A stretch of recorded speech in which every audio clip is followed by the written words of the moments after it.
Hello, magical creature, and welcome to Around the Cauldron, a cross-table conversation show that encourages open dialogue about all things relating to the craft, the occult, and self-discovery. Just like the many ingredients in a cauldron, every person offers their own perspectives and expertise, which contribute in making magic.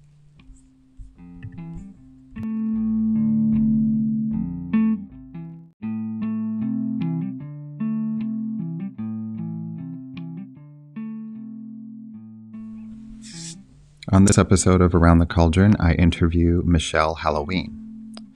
Writing and sharing her truth, my guest on this episode blogs, hosts her own podcast at michellehalloween.com, as well as creating content for Creepy Kingdom. We talk today about her horror inspirations, her coven, and the power of having a support system in life.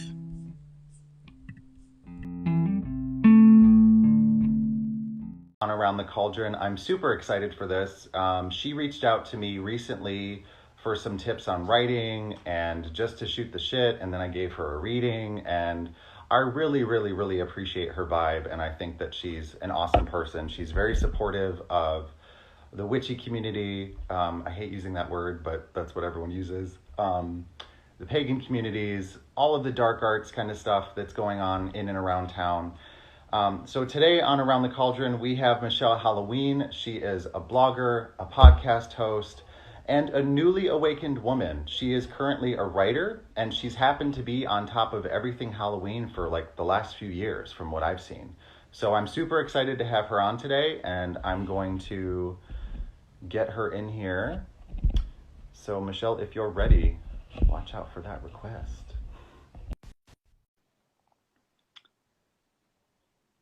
Waiting for Michelle. Hey, girl. Hi, can you hear me? I can. Okay, cool. Hi, everyone. Hi, Zach. I have wine because I get chatty and giggly, so. I got that coffee, and it has like lip gloss on it. That's funny. It says motherfucking homeowner. Hey, nice housewarming gift. I love it. So it looks like we have a few people still popping in, but like I said, welcome back to episode 4 of Around the Cauldron. Today's guest is Michelle Halloween. She's a blogger, a podcast host. She has the website michellehalloween.com. She also does a YouTube series associated with that, and she does a few other things that are adjacent from that as well. So are you ready to get started? Let's do it. Okay, great. So how are you? I'm really good. I'm actually enjoying this beautiful, cloudy, rainy day in quarantine. I don't think there's a better weather front that I could ask for. How have you been doing with everything that you've been, I mean, if people that are in here have seen what you do online and all the events that you go to. How has it been for you since quarantine was in effect? I mean. Oh, man. Okay, so at first, it was tough. You know, I had a lot of shit planned because this all happened here in California or in the country, right at my 40th birthday, something that I've been looking forward to for years. So it went from 24 hours. If it could have just waited 24 more hours, I could have been at a Three Teeth concert for the third time. Oh. I was supposed to, on the 19th, the state of California decided to lock down on my birthday. So it was tough at first. I felt really insignificant, but then the introvert in me was like, hell yeah, no schedule, save some money. Yeah. You know, with that, I can spend it on, you know, businesses that were suffering. I am sympathetic to all of my artist friends, but right now it's just being creative and just kind of looking at the silver lining in all this, the shift that I've been talking about and accepting everything. So yeah, I think I'm doing much better than I was at the beginning. You know, it was a blow for all of us. Of course, I'm not saying it was just me and my birthday because I've seen everybody else have shitty birthdays too. There's been a lot of people who are like, oh man, but I've been seeing these virtual parties on Zoom. I've been people doing live streams and talking to their friends, and it's crazy too, I think, as creatives, and that's the thing that I was talking about earlier when I first started the live stream is we need to have more spaces where people can do things in a way that they get to see each other's art and actually appreciate it one-on-one several ways. You know, like there's such a oversaturation sometimes where and there's the same there's the same product coming from 20 different vendors, and yeah, maybe it's made differently, but a lot of things get bypassed. We kind of need these moments to, look at each other and talk to each other on a one-on-one basis. And that's kind of why I wanted you to come on, because you're a fellow writer. And that's kind of what I want to get into now is, what do you do? What are you currently working on? Like, what's a little blurb of something that you've been able to work on since everything has kind of shifted over to everything's digital? Oh, wow. So, of course, I wasn't going to give up Michelle Halloweeny and spreading the word. So, what I have going on right now, I have two huge secret projects that I can't talk about, but please, people, just keep your eyes open. I'm excited. I'm not allowed to say. But they're huge. I'm working on, I had to make a list so I don't forget anything. What do you think I did? I mean, I was like, my short-term memory, I'll forget something important. I'm like, shit, how come I didn't mention that? Rally of the Dead magazine issue #2. I'm starting work on that. Let's see here. Guiding. Why can't I read my own writing sometimes? Wow, that's pretty bad, Michelle. Let's see here. Writing my blog. I'm taking the show in a little bit of a different direction. Yeah. Come the next few months. I just want it to be a little bit bigger and more horror and occult themed. Right. I am working on poetry and short stories to have, setting a goal for myself to release those by fall. Great goal. Yeah.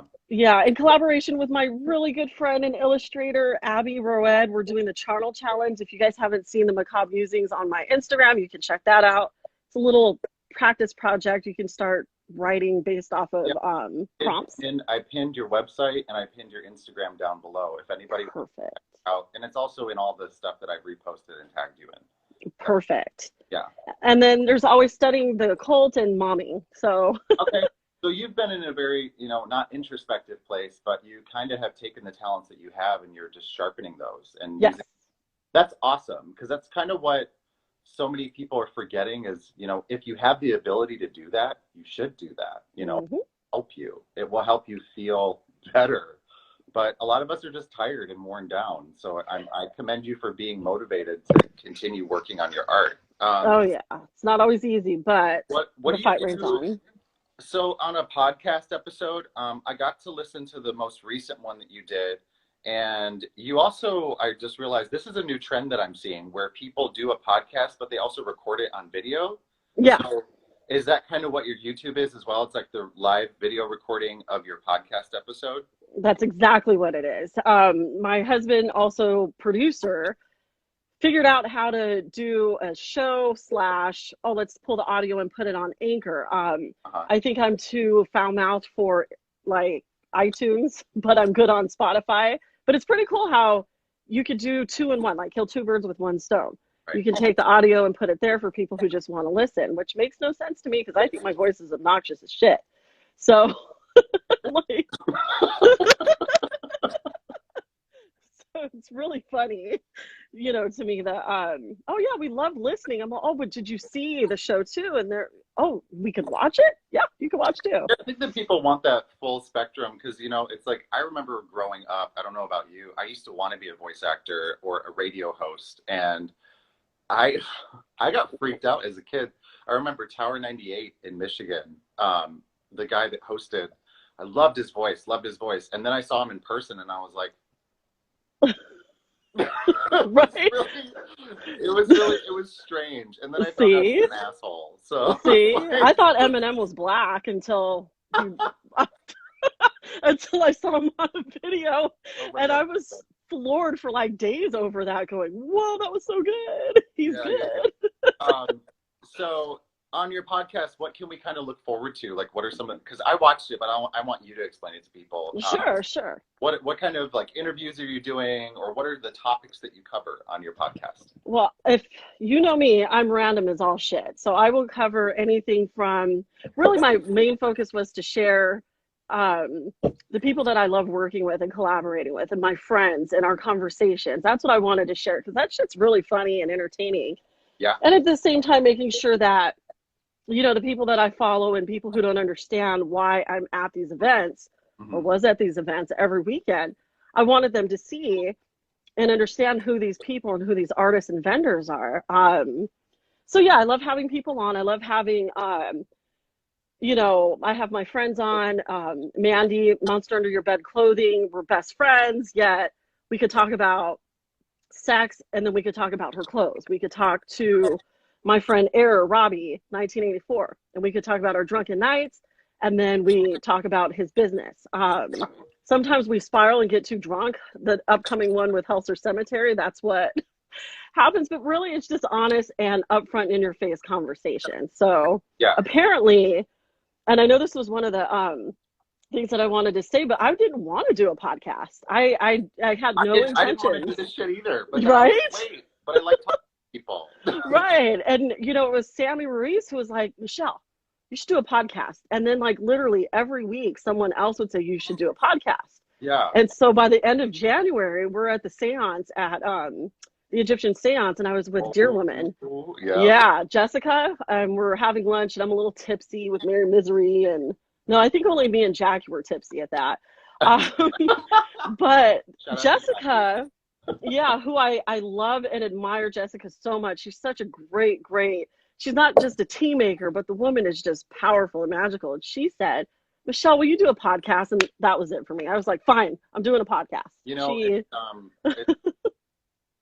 I really feel like, and this is something that people watching this is what I love about these conversations. People can take what you just said and take it to heart, as if you're an artist or if you have a creative, like if you're at a creative block, a lot of the time in your life, just like with Michelle, I really, as an intuitive person myself, constantly in readings tell people, you've gotten the answer or the outlet given to you at least 4 or 5 times, but you've been ignoring it. So yes. If you have people around you saying, oh my God, you're actually a really amazing fucking singer or songwriter, you should talk to people on a podcast. But even strangers, if they say it to you, it's like, that is spirit, and that is your guides telling you, this is what you're meant to be fucking doing. So right.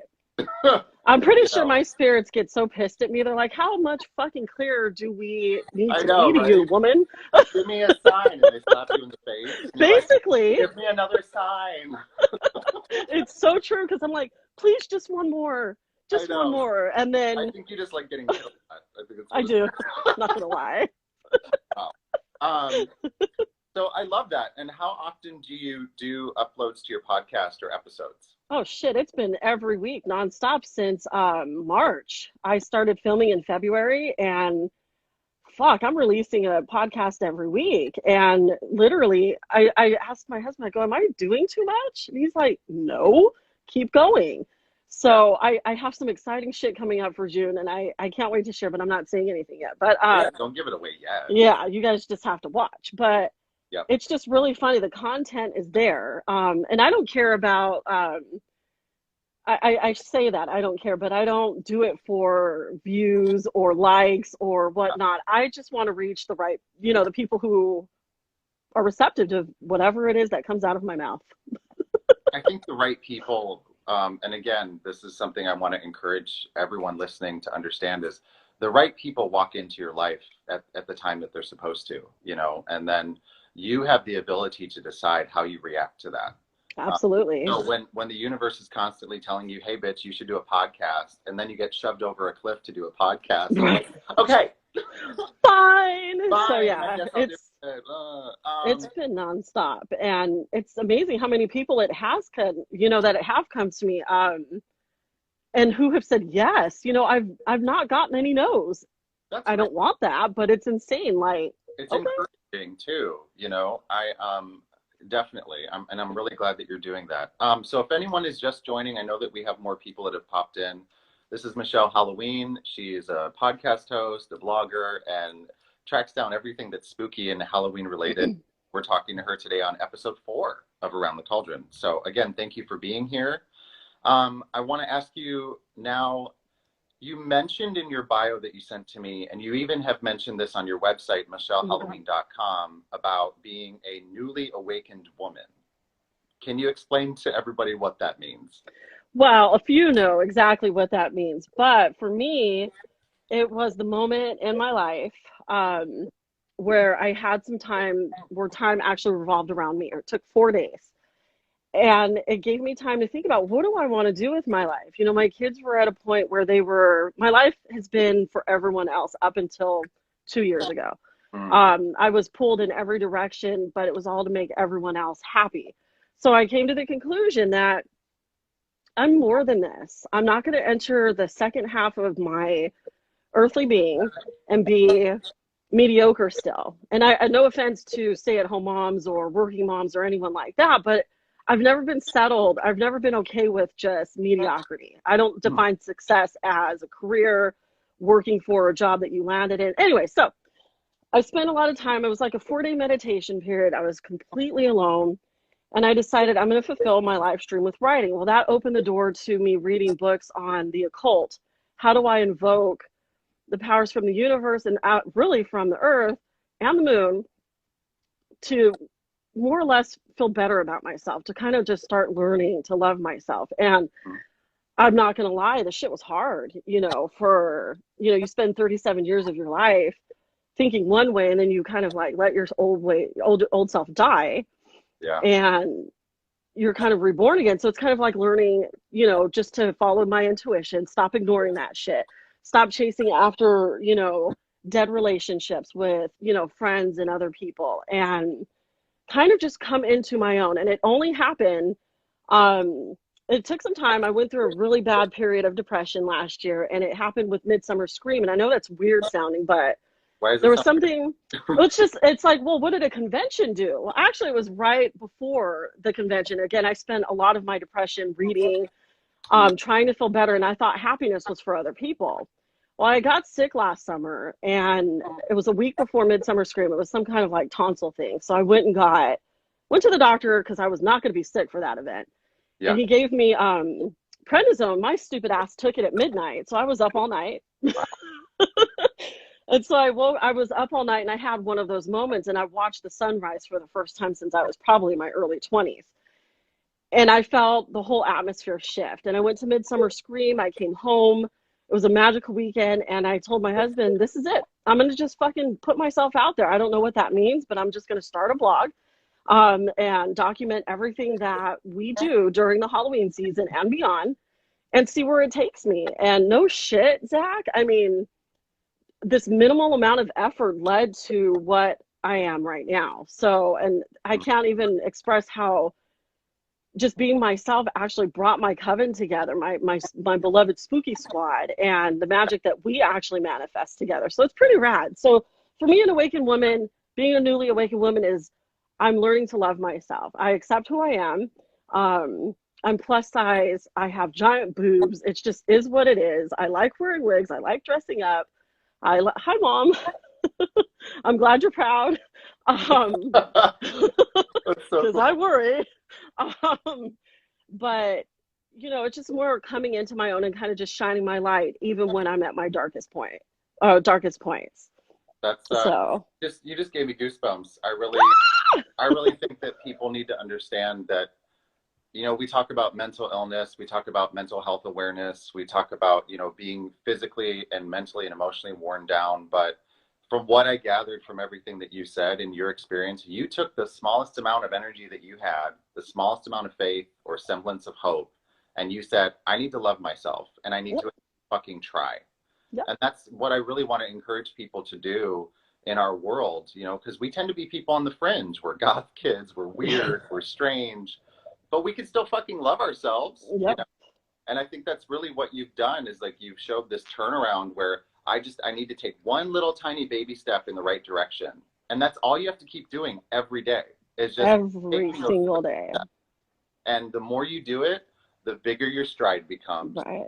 Larger your confidence gets. It's fact. It's science in a way. And yeah, especially on the mental health aspect of things, you know, like some people they delve into drugs and alcohol. They dive into the things that make it easy. They dive into their faith, and, you know, all of that is okay, but it takes some massive strength and a lot of, you know, failures to pick yourself up and keep going. Yeah. And it is a day-by-day process for me sometimes.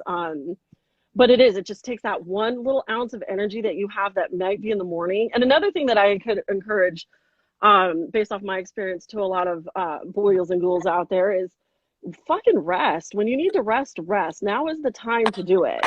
Rest. If Fucking Christ, I know. you know, don't Yeah. think that you have to be doing some shit every day. You know, I'm tired of people feeling guilty because they didn't make dinner or they didn't do something they thought should have accomplished a week ago.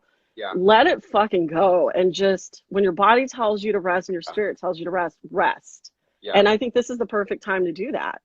But It's also, let's go back on that too. Don't make that a habit as well. Don't be sleeping all the time. You know, yeah, that's everything in moderation. everything's in moderation, and I get it too. Like I think a lot of us are sick of this like hustle culture that we've been living in. Mm-hmm. I think eventually, somewhere down the road, I really, really hope. I was just having a conversation with a friend last night.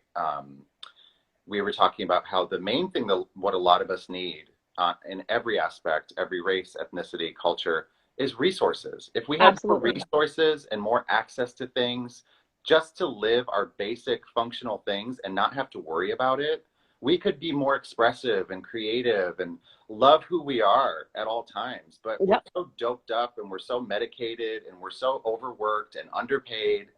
It's just like, that's why when people are like, well, you're a writer, don't you have a real job? And it's like, why can't this be a real job? Right. What's wrong? Fuck you. Right. Well, and I share this a lot, and it's a basic quote, but it's something that I fell upon, and it just makes the most sense by the Dalai Lama. The earth doesn't need more successful people by societal standards. We need more artists. We need more lovers. We need more creatives. We need more healers. We don't need any more big corporate what the fuck evers. You know, the people that are panicking right now are the people we don't need right now.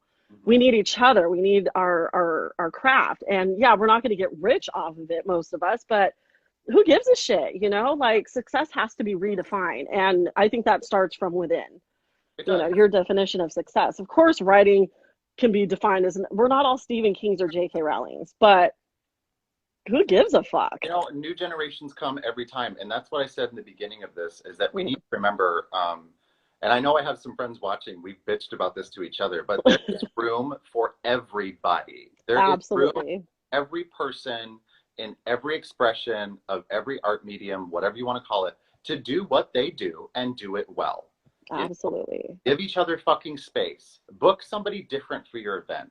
Talk Right. to someone else. Like, stop being favorites and just like, let's try something different here. Okay. Absolutely. That's why I love Jackie so much. Shit, Yeah. those Witches Brew events are my Witches shit, Brew. man. Totally. They're perfect prime example of Yeah. just So, one. going back to that question about being an awakened woman, thank you so much for sharing that. That's a cool transformation. I I love love sharing it. so awesome. And I hope it empowers some people that are listening. Does it really had that like really flipped the script for you when it came to your creative process? Do you think that it's easier for you now to get in a mode of writing and doing podcasts and all the stuff that you do now? Fuck yes. Again, my awakening was not easy. It was a risk that I took that, you know, is definitely paying off. But with that, so you know, some of the things that I did were fucked up and stupid, and there were bad moments. But now I look at it as shit. I could use that in a story. I could take, you know, some of the things that didn't go right and the things that did go right and develop stories out of those. So that's how I take it. And I love sharing the story because I hope that it inspires a lot of people, or whoever it inspires. But I do like taking that and going, okay, so this didn't work for me during this part of the awakening, so this will work. And a lot of it is practice, a lot of it is repetition. I tried medications. That just seemed like it killed my brain, so I have to work really hard not to Yeah. really, it doesn't work for me, so I had to work really hard. I have to still work really hard to pull myself out of it. But I love the fact that I can say, oh, I had this experience and this is what happened during this, you know, it's going on 3 years now, and use that towards my writing, which I will eventually share. Everyone, you will get it again. I will release it this fall. So you'll get even more of it, but it is a daily practice. You know, just making sure that I'm, even if I'm in the dark, sharing the little bit of light that I have.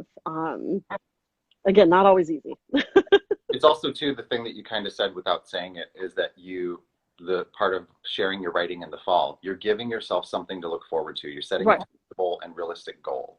It's people don't do that enough. A lot of us are like, oh my God, I need to do everything within 1 year and then I'll be accomplished. And it's like you're killing yourself doing that. Right. Like you And need like that's one of the mistakes I made is setting, you know, expectations for myself. That's why I said if you just jump into it like I jumped into putting myself out there right after Midsummer Scream, and look where it took me. I yeah. met so many amazing people, and I feel like I have done well without much effort, just being myself and Yeah. sharing. So So mentioning what you just did of Midsummer Scream, a lot of these conventions, you know, all the writing that you're doing. I'm really curious who this author, this horror author is, according to you, Terry M. West. Who is this, and how did this person really inspire you in that moment that you had of meeting them? oh my fuck. Okay, so Oh my I God. was I was at Scare LA in 20, I want to say it was one of the very first Scare LAs. It was at the Reef. It was 2013 or 2014. And it was the first Halloween horror convention I'd ever been to. I'm like, you're telling me there is a convention Yeah. that's strictly about Halloween and horror. We gotta go. So my husband and I went, and we were just more excited to hashtag oh my fuck from now on. Hashtag oh my God. I'm gonna put that on a button. So we get there, and one of the things I really wanted to do was meet Sid Haig. So, you know, I was so scared to meet him. And so we were just walking around. I was trying to kill time. And I'm like, ooh, look at all the shopping. Ooh, wait a minute. There's an author here. What? I want to know. I want to read a horror book. Like I was Yeah. Stephen King out and everything else. So I went ahead and introduced myself with my husband's assistance because I was so, believe it or not, I'm actually really, really shy. Shut up, Death Breath. I'm not high yet at all. So, fucking Death Breath. So Terry was so welcoming, and it wasn't just to sell books. He was just like, hey, who are you? Nice to meet you. Mhm. And it was my husband who was like, you know what? She's not going to tell you. She's always wanted to be a writer. When I met her, I bought her a laptop. And I've been telling her for the last so and so years she needs to get to that book that she wants to write. I've always wanted to be a writer. So Terry actually gave me two signed copies of his books. One of them, and I'm pissed because I've been searching for them. I think I let somebody borrow them, and I'm pissed that I did it because he signed them. And so then after that, we stayed in touch, and he actually gave me my first opportunity to go ahead and write a horror movie review on his website. It was Halloween Forever. I forgot the name of his website back then. It's been a long time. Mhm. So he actually sent me, he said, go to the movies, go watch As Above, So Below. So it was my first time going to the movies by myself. It was a horror movie by myself. And I actually got to write my first movie review. So he gave me my first chance. Yeah. We lost touch over time because, again, my life with 4 young kids at the time, I didn't have the time to do it. I'm sure I could have made time, but my life was theirs. Believe it or not, I was a PTA mom for 6 years. So we all have our bad phases. So Terry, you know, I kept a watch on Terry this whole time. So when I actually, again, because I don't work on the same time frame as like a Capricorn would, here I am. And when I even started my blog, I go, I have to give it to the guy who actually fanned the flame for me. He gave me, it's not like I ever stopped thinking about Terry or anything, and I noticed his career. One of the things that he had said, you know, in the early days when him and I were, you know, still talking regularly was he pays his mortgage with the books that he writes. And his wife, you know, does the other part. So I'm looking at it, it's like, okay, so I'm like Terry, and his wife is like my husband. Yeah. Why would I not? That's what it sounds like. Yeah, why would I not take that opportunity to write? So he's always been in the back of my head, and I do owe it all to him. He did fan the flame a lot. You know, obviously he was the first one. He was the first experience I had at a horror convention. He was the first author that I actually got to speak with person to person. And Yeah. he has an impressive collection of horror books. I mean, the guy has quite the fucking imagination, and it's pretty good shit. So he's definitely underrated, but I also embrace that because I'm like, Yeah. he's mine. Yeah. But he's incredible. Yeah, Terry actually, I tagged Terry on this as a surprise, and Terry left a comment and was like, "I'll try to be there." You know, like, fantastic. And I was like, Oh, he's awesome. it's definitely appreciated. Michelle, are there any other authors currently or in the recent past? Like, is there a few or a couple authors that have also inspired you? Absolutely. Ransom Riggs gave me well, it wasn't a personal experience, but in 2016, some friends and I actually made it to the Tim Burton hand and footprint ceremony in Hollywood. Yeah. And with that, we were able to go into Miss Peregrine's. We got to see the movie 30 days before it was actually released in theaters. Nice. So I'm thinking, fuck yeah, we're going to see. Oh, I got goosebumps from it still because Tim Burton is a huge influence. He writes. Of course he does. Ransom Riggs, obviously Miss Peregrine's Home for Peculiar Children is fucking awesome. And he said something at that obviously stuck with me, and I've obsessed over it since. He said he never expected to be sitting at the Chinese theater with thousands of people and Tim Burton adapted his book into a movie. Holy shit, he thought no more than 30 people would read his garbage, is what he said. And I'm going, that's been something that's held me back, is because I think everything that I put on paper is shit. So that really helped. Also, Ray Bradbury, you know, I feel like, actually, I feel like his presence is around me all the time. Yeah. Because he was uneducated. He didn't go to college for writing, but look at the content that beautiful magic man put out. Maya Angelou was a huge influence for me in my youth. I wouldn't say, I mean, she was a poet, but she was still a writer. Thanks to Poetic Justice, when I found out that she actually wrote all the poems for that movie when I was 14, I was fucking blown away. And she was incredible. So she was a huge influence. It used to be Stephen King. Of course, he'll always be king in the horror world, but he was good. But I'm starting to lose interest with him. J.K. Rowling, the usual, but really, it's definitely, it has to be Terry. It has to be Ransom Riggs, and these are more recent in my older days. But yeah, so Terry, Ransom Riggs, Ray Bradbury. Stephen King is always king, even though I'm kind of mad at him right now. Why are you mad at Stephen King? Because The Stand is fucking boring. You know, I was like, I'm going to complete this book. Yeah. Well, during quarantine, I thought it would be perfect to read, and forgive me, kill me, get mad at me, but it's boring. It's scary. It's boring, but I mean, it's you can reflect it on the world today, you know, like living Definitely. in a virus type, creepy, fucked up, post-apocalyptic world. I mean, we could be headed in that direction. So we can. It could be boring, but also I don't really want to read about that. Yeah, I'm like, I'm good. I watched The Walking Dead for way too many seasons, so I got my survival skills. Yeah. But that's what intrigued, because I hadn't read it yet, and I'm like, okay, I should probably read it because it's a beast. I mean, that book's a beast. So I thought, it'll be like It. Yeah, Jack. I got through It because I felt like I was reading an LSD trip of his. Yeah. But The Stand, it started strong. I don't even know if I'm halfway through. The book is like 1,600 pages. I usually don't care, but it's boring. So I'm a little pissed at him right now. I'm like, couldn't you have just stayed drunk a little bit longer to finish that book? Have you seen his son is also Yes. Have you seen that show Nosferatu? I watched so fuck, I feel like such a dick. I'm not good at criticism, but I can talk some shit.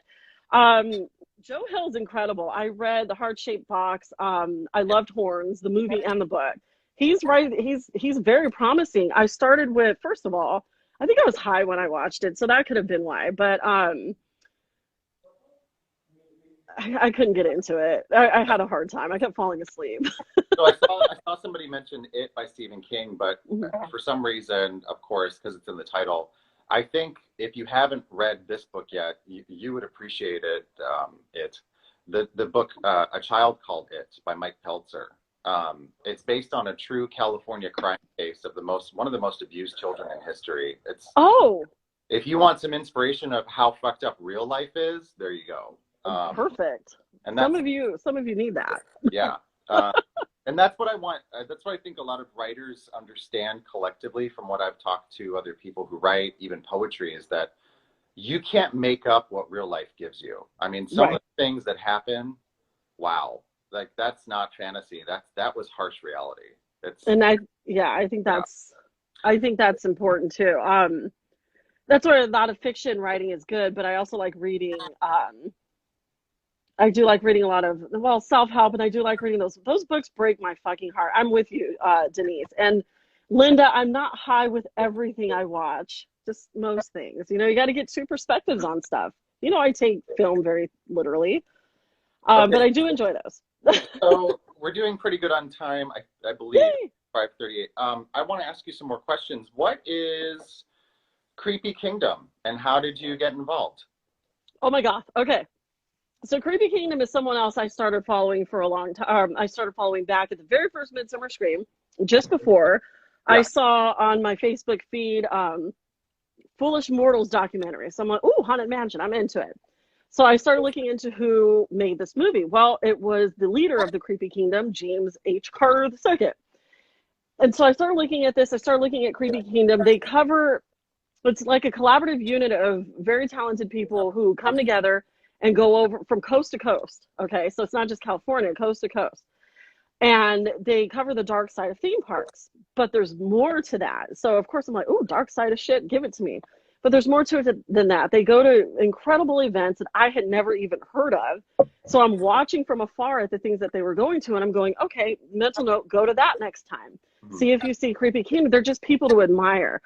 So I've been following them for a long time. And again, at Midsummer Scream, I had the opportunity to actually meet James in person and a few other members of Creepy Kingdom. And I told my husband we were at I think we were at Not Scary Farm. It was the opening night of Not Scary Farm, and by then I had met Creepy Kingdom on accident. Honestly, it was on accident.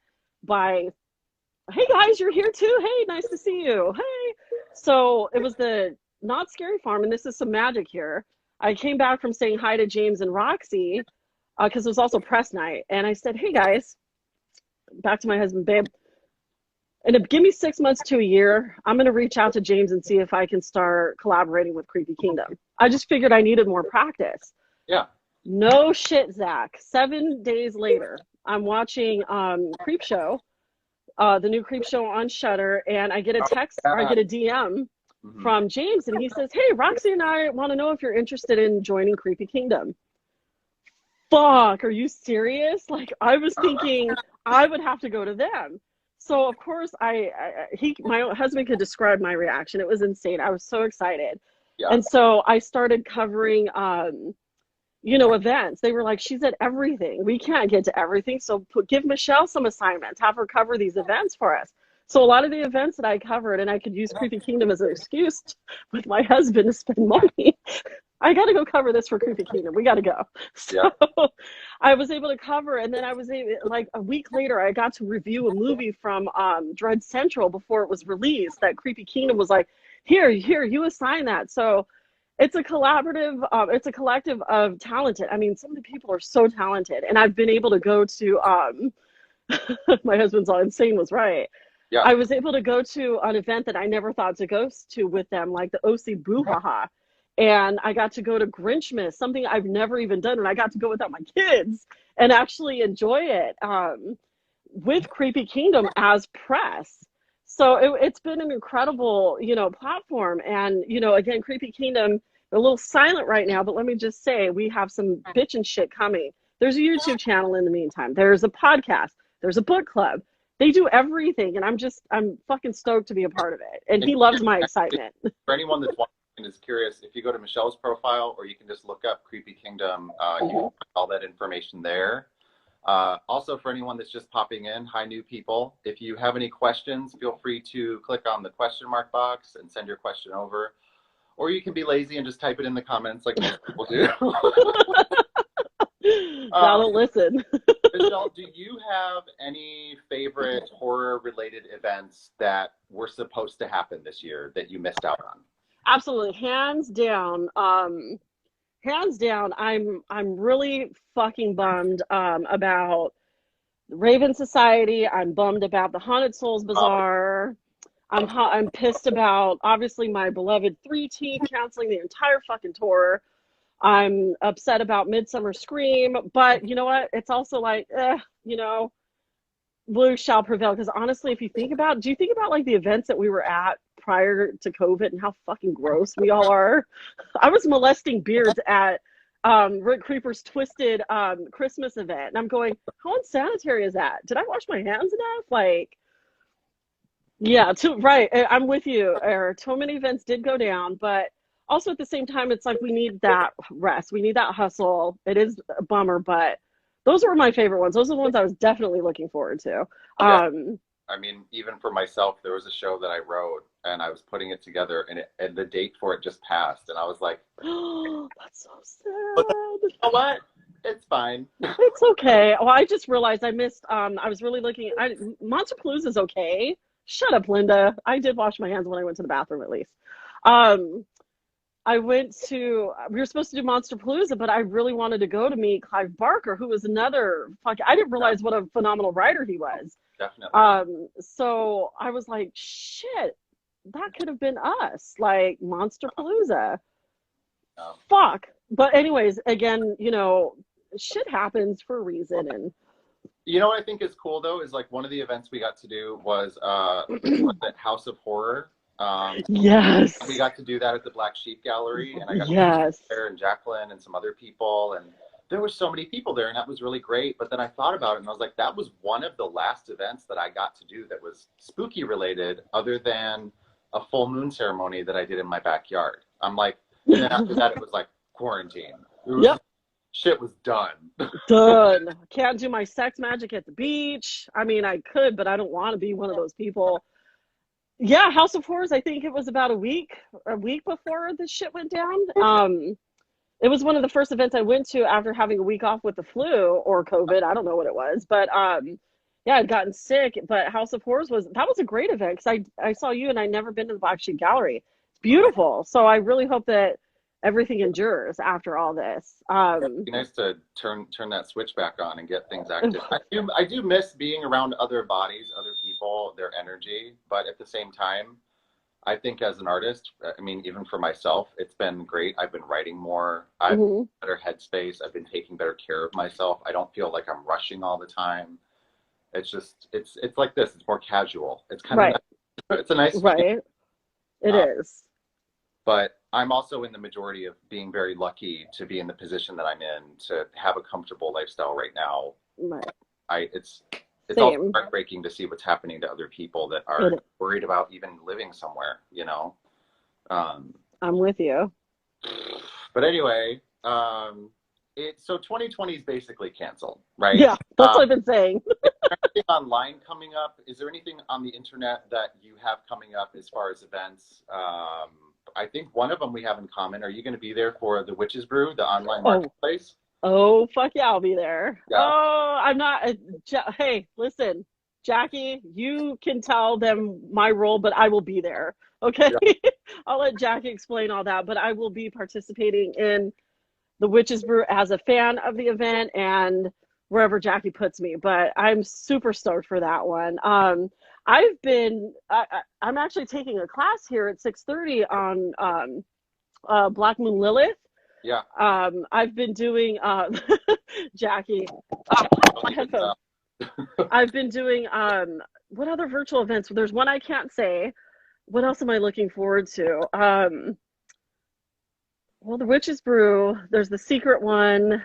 There's all these events that I was just talking to Contrary Dame. I'm loving going club hopping on Saturday night, basically in one spot. Yeah, and people are like, "This is lame." I'm like, "Really? It's not, because I don't have to dance if I don't want to. I don't have to get dressed.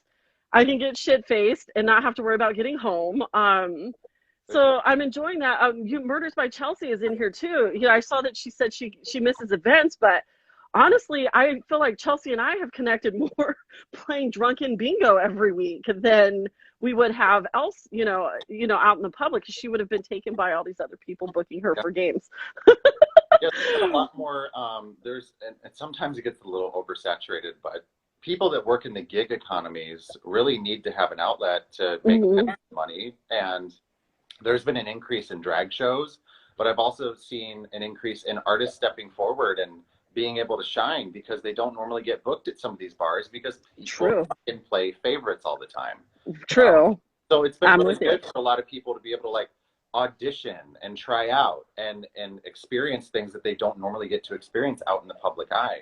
Absolutely. I know I'm getting a lot of good responses from famous people I've been intimidated by because they don't have anything else to do.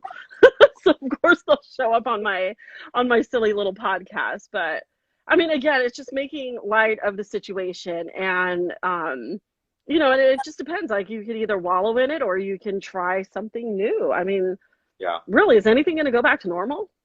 Let's just What use is what we normal, have, man? You know, right? what is normal? I mean, the way that we've been living, is that normal to No, constantly it's feel stressed out disgusting. about paying your bills and like just like calm down. Jesus Christ. Yeah, Uh, y'all will be fine. Next question. I want to know, what is your favorite decade for horror films? Mm, I've been pondering this. So, horror is so important in my life. So important. And of course, I'm going to say the 80s was the best decade, but I feel Last like that's round? not, yeah, I'm going to say the 80s because that's when I was introduced to horror because that's when I came Yeah. into existence. But, so I would say the 80s is definitely the best because, at least number one, because we were able to get practical yet mind-blowing effects, even though you look back on them and go, what the fuck, that was so cheesy. The shit was well written. There was passion behind the films that were made, even Passion. though they were cheesy and silly, but it was just the ideas and the imagination behind horror movies in the 80s. But Do my you think, second, do oh you, no, go ahead.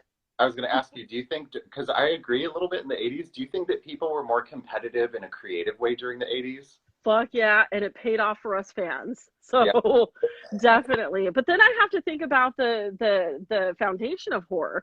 Yeah. Could you imagine being I always try to put myself back in like the Penny Dreadful days or, you know, like when Dracula was written. Could you imagine how fucking terrifying vampires were? Like when Nosferatu came out or even White Zombie, like how terrifying that shit Uh, was. Even Kenneth Unger, who I recently really delved into. Thank you, YouTube.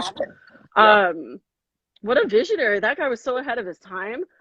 So that would be my second was definitely the beginning of horror back in the early 1900s, when film was becoming a thing. The Cabinet of Dr. Calgary, holy shit. So those are my two favorites. I'm definitely disappointed with, not that you asked this, but I'll give it to you anyways. I'm definitely disappointed with horror, the horror genre. Oh girl, cat, I got wine in my cup, babe. um, I definitely got the fucking year, what is it, 2010 through 2020. That was just all shit. Most The, of it was a the, lot of shit. the 2010s you think is crap? A lot of it was shit. I mean, we had I a thought, few gems. I Like, think there was like Eggers, who wrote The Witch. I thought that was yes, marvelous and a new way of spinning horror, as it was like a period piece but a horror film. I was like, oh, it was and good. it was horrifying. It was good. We had a few gems, and then like Ari Aster with Hereditary and Midsummer. Fuck yeah! Like things that Yeah. are gonna make me go, I'm I not can't a even watch it I'm not a gory anymore. fan myself. I don't like gory, but I feel like Hereditary, up until a certain point for me, scared the shit out of me because I was like, what is going to happen? What is Yeah, going on? it And was then so it started getting a little gross. I was like, yeah. Well, then Tara, like Batty just reminded me, not that I had to be reminded, but like, you know, the movie that gets hated but also a lot of love is Terrifier. yeah, You would hate it, Zach, because it's very gory, but yeah, it's just kind of like, what the fuck? But I'm hoping that with everyone's creativity now, we can yeah. write better horror movies. I don't want us to run out of time. I want to get through a No, couple go for it. Keep going. questions.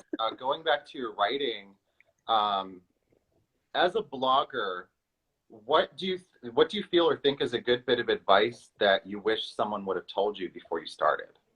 Oh man, make sure that it is 100% genuine in all you.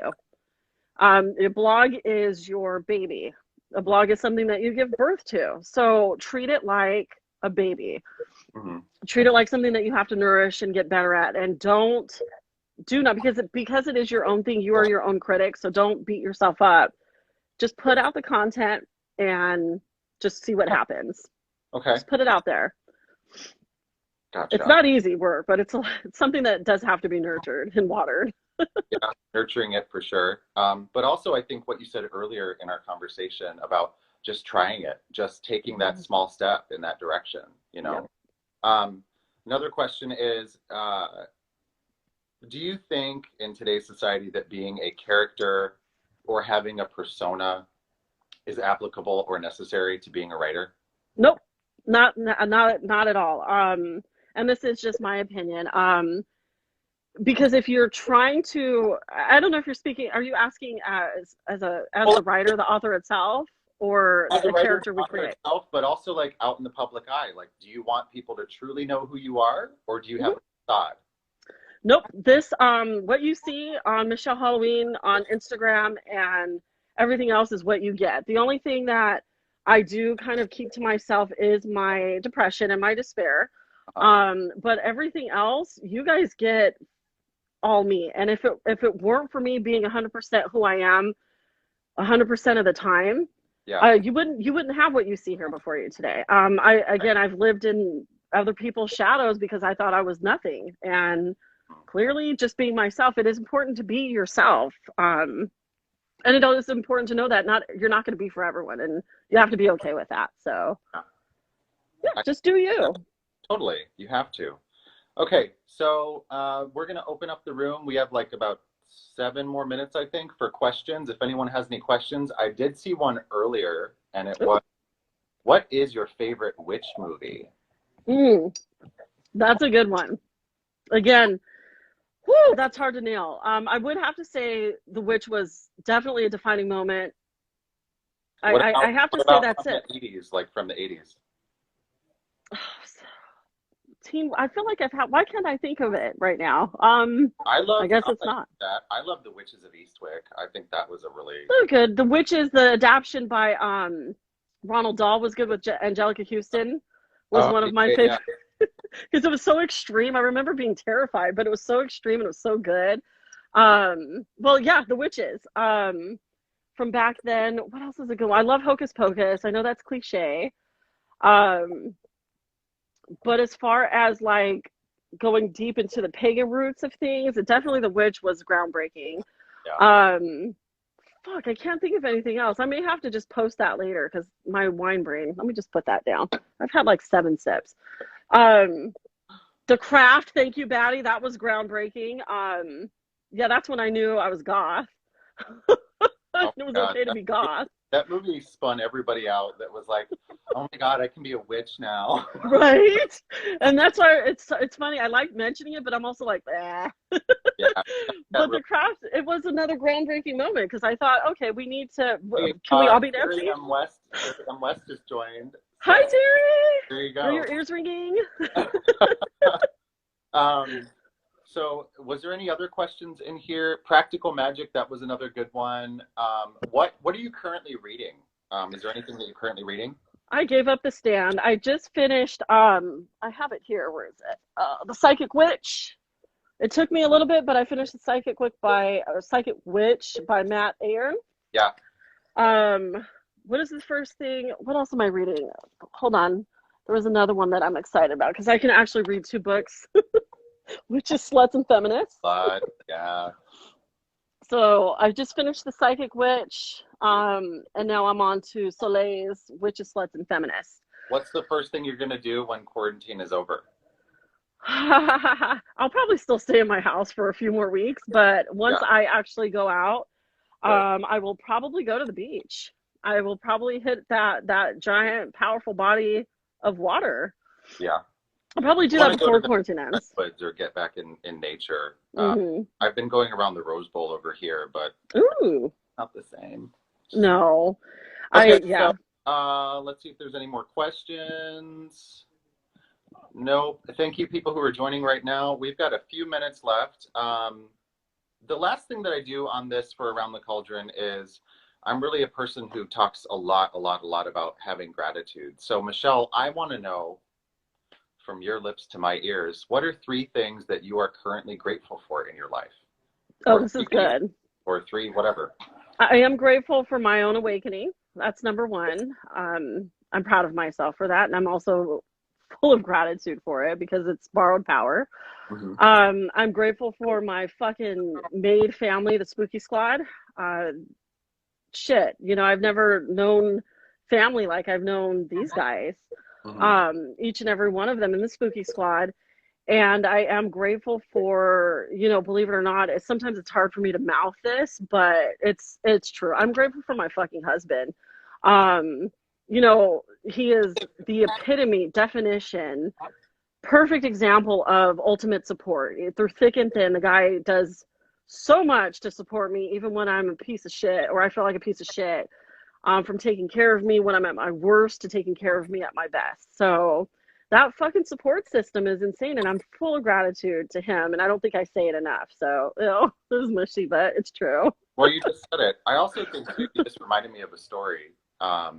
When Stephen King was writing the book Carrie, okay, he had written pretty much the whole thing, and Yeah. he decided to scrap it. He threw it in the Throw it in garbage. the trash. And the person who took it out of the trash was his wife, and she read it Tabby. and she said, "You need to finish this." Yep. So when he got you that laptop and said, "You need to write. You need to be a fucking writer," that's all I could think of. I was like, you have that dynamic in your life of someone who believes in you because they know that it's authentic. So Yep. I'm grateful that you have that. That's Oh, awesome. yeah.